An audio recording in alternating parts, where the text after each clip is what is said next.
بسم الله الرحمن الرحيم. السلام عليكم ورحمة الله وبركاته. ما زلنا بنتكلم على فترة الخطوبة. هنفترض ان الصورة ديت فيها الامير ويليام ومراته كيت في فترة الخطوبة، وهما ليه بقى خطوبتهم نجحت وطبعا وبالتالي جواز نجح؟ لان هما كانوا يعرفوا بعض من ايام الجامعة.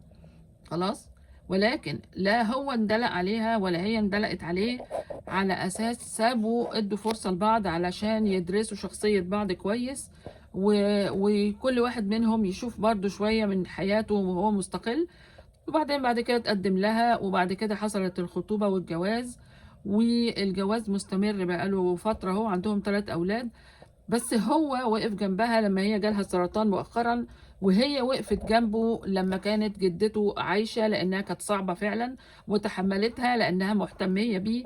فدول بقى هم قواعد النجاح في العلاقات سواء خطوبة أو زواج.